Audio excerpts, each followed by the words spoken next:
OmniFootman. This game has a parry, so it makes it into parry review.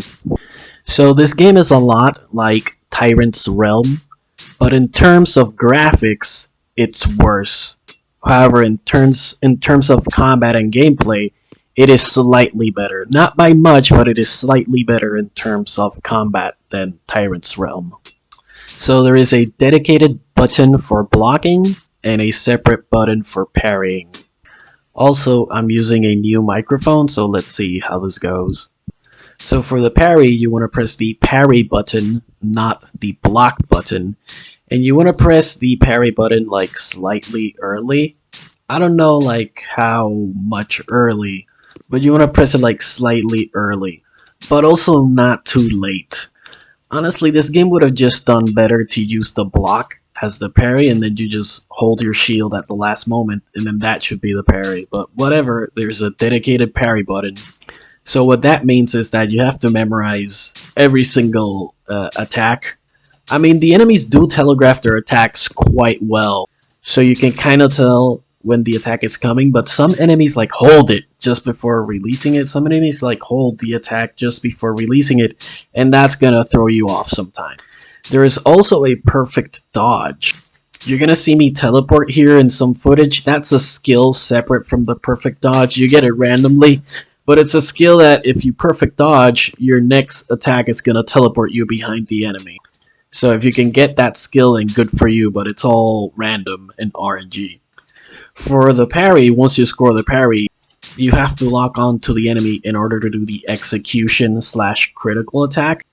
If you're not locked on, you're just going to do like your regular attack.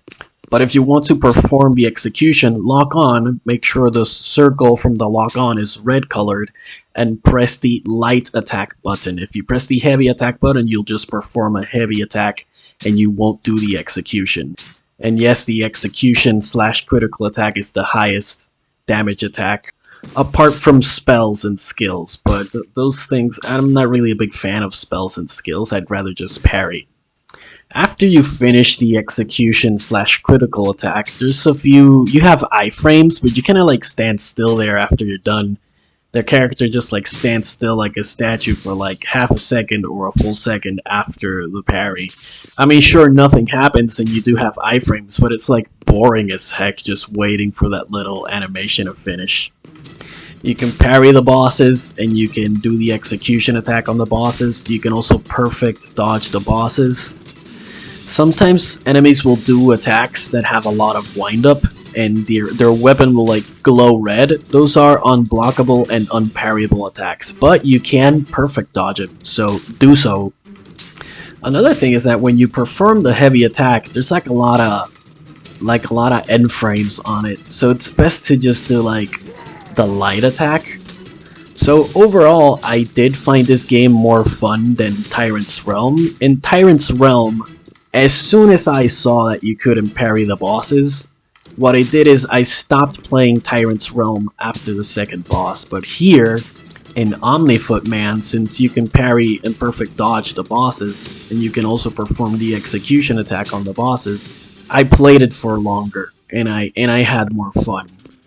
Also, I think that blocking hits with your shield consumes stamina, and holding your shield slows down the rate at which you replenish your stamina. Pretty fun game overall. I might play it once more, but I don't think I'll play it that much after that. So on the parry metric, we're gonna give it a 7 out of 10 because it has a parry and a perfect dodge, and it has like an execution, which is basically like a counter attack for your parry. You know what? Let's give it a 7.5 on the parry metric. And on the fun and enjoyment scale, this game is like a 6.5 on the fun and enjoyment scale. So thanks for watching, take care, and enjoy.